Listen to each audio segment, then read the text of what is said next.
ফজরের নামাজ পড়তে গিয়ে দেখি জামাত শুরু হয়ে গিয়েছে, আমিও গিয়ে দাঁড়িয়ে পড়লাম। প্রশ্ন হলো, 2 রাকাত সুন্নত যে বাদ পড়লো সেটা কি ফরজ নামাজের পরে পড়ব নাকি না পড়লেও চলবে? ফজরের যে 2 রাকাত সুন্নত, এই সুন্নত হলো সারা জীবনের সমস্ত সুন্নত নামাজের মধ্যে সবচেয়ে গুরুত্বপূর্ণ সুন্নত। সুন্নত নামাজের যে জগৎ, এই জগতের সবচেয়ে গুরুত্বপূর্ণ সুন্নত হলো ফজরের নামাজের ফরজের আগের যে 2 রাকাত সুন্নত আছে।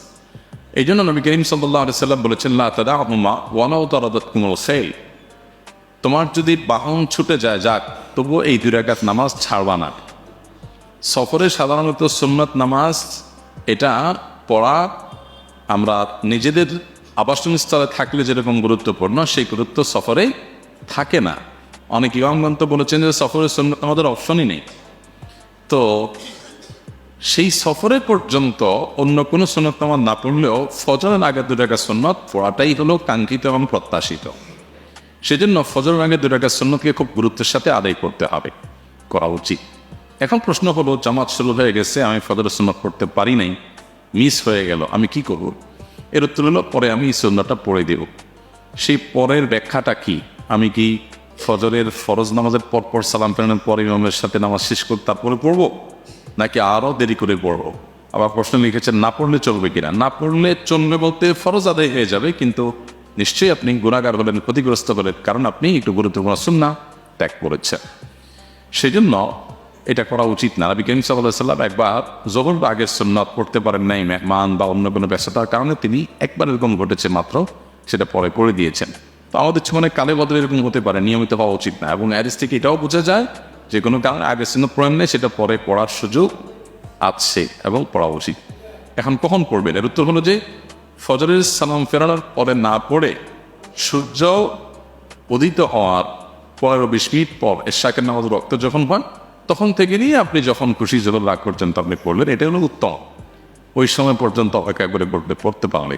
আর যদি মনে হয় যে না, তখন আর পড়া হবে না, অনেক ওলামা ইকরাম ফজরের নামাজের পর সূর্য ওঠার আগে এর মধ্যে পড়ার অনুমতি দিয়েছেন। এটা দায়িক আলোচনা, বিস্তারিত আলোচনা করা যেতে পারে। নবী করিম সাল্লাল্লাহু আলাইহি ওয়াসাল্লাম হাদিস রয়েছে, ফজর এবং আসরের পরে কোনো নামাজ নাই। এখানে নামাজ নাই বলতে কি বোঝানো হয়েছে, অনেক দীর্ঘ আলোচনার বিষয়। শুধু আমরা এটুকু জানি যে উত্তম হয় ইখতিলাফের ঊর্ধ্বে উঠে আমরা ফজরের ফরজ নামাজের পর এশাকের ওয়াক্ত হবে সূর্য ওঠার 20 মিনিট পর, তারপরে আমরা এই সুন্নত নামাজটা পড়ব। তখন যদি পারেন পড়লেন, না হলে যোহর রাগ দিয়ে পড়ে দিলেন, এটা উত্তম। আর যদি একান্ত পরে আর পড়ার কোনো অপশন না থাকে, আপনার কাছে এই সম্ভাবনা না থাকে, আর ফজরের সুন্নতের পর পড়ে ফেলেন, তো অনেক আমাদের মধ্যে সেটা আদায় হয়ে যাবে। কিন্তু উত্তম হবে আপনি ওই সূর্য ওঠার পর পর্যন্ত অপেক্ষা করে তারপরে পড়াটা। ফরজ নামাজে ইমাম সাহেব প্রথম বৈঠকে আত্তাহিয়াত দীর্ঘ সময় নিয়ে পড়েন। সেক্ষেত্রে আমরা যারা দ্রুত আত্তাহিয়াত শেষ করতে পারি, তারা কি আত্তাহিয়াত অথবা পরের অংশ আবার পড়ব? হ্যাঁ, আত্তাহিয়াত আপনি পড়ে ফেলছেন, ইমাম সাহেব এখন উঠছেন না, আপনার একটু আগে হয়ে গেছে, তো যদি মনে হয় যে সামান্য 2-1 সেকেন্ডের ব্যাপার, তিনি অপেক্ষা করেন, ইমাম সাহেব যখন উঠবেন তখন উঠে যাবেন। আর যদি মনে হয় যে না, আরও লম্বা সময় লাগছে, তাহলে আপনি আত্তাহিয়াতুর শেষের অংশটা আপনি বারবার পড়তে পারেন। আশহাদু আল্লা ইলাহা ইল্লাল্লাহু ওয়া আশহাদু আন্না মুহাম্মাদান আবদুহু ওয়া রাসূলুহু। 4 রাকাত বিশিষ্ট ফরজ নামাজে 2 রাকাত ইমামের সাথে পেলাম। আমাদের প্রথম বৈঠক ইমামের শেষ বৈঠক। সেক্ষেত্রে আমরা কি আত্তাহিয়াত পড়া শেষ করে কি পড়তে পারি? এক্ষেত্রে 2-3টা অপশন আছে।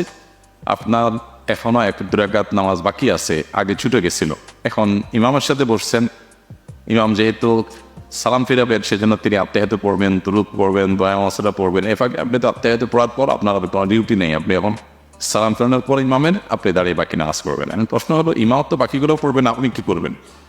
এর উত্তর হলো যে আত্তাহিয়াত পড়ে আপনি চাইলে অপেক্ষা করতে পারেন চুপচাপ, আর চাইলে আত্তাহিয়াতের যে শেষের অংশটা বারবার পড়তে পারেন, আশহাদু আল্লা ইলাহা ইল্লাল্লাহু ওয়া আশহাদু আন্না মুহাম্মাদান আবদুহু ওয়া রাসূলুহু।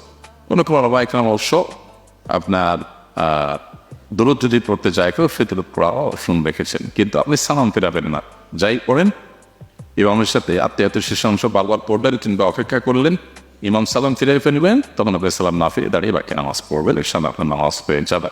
বাংলা ব্যাকরণের বিভিন্ন বইয়ে পাওয়া যায় যে বিদ্যানের কলমের কালি শহীদের রক্তের চেয়েও পবিত্র। কথাটি আসলে কোরআন হাদিসের আলোকে যথার্থ কিনা?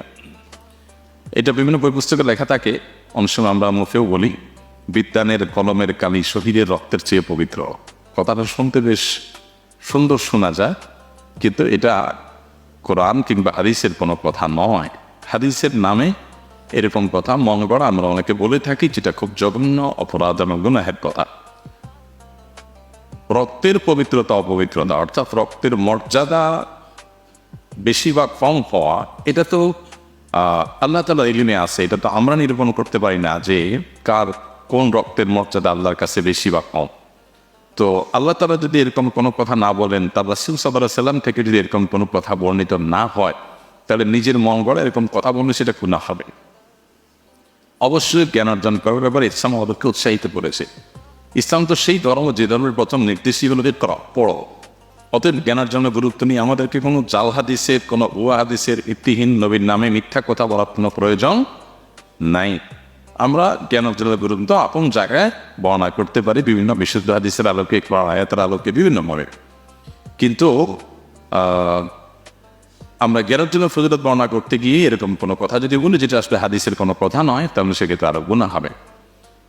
মান কাযাবা আলাইয়া মুতাআম্মিদান ফালিয়াতাবাওয়া মাকআদাহু মিনান নার। নবী সাল্লাল্লাহু আলাইহি ওয়াসাল্লাম বলেছেন, যে ব্যক্তি নবী সাল্লাল্লাহু আলাইহি ওয়াসাল্লামের নামে মিথ্যা কথা বলবে, তিনি বলেন নাই অথচ তিনি বলেছেন বলে বলবে, তাহলে সে যেন তার ঠিকানা জাহান্নামে নিশ্চিত জেনে রাখে। এটা খুবই জঘন্য কথা।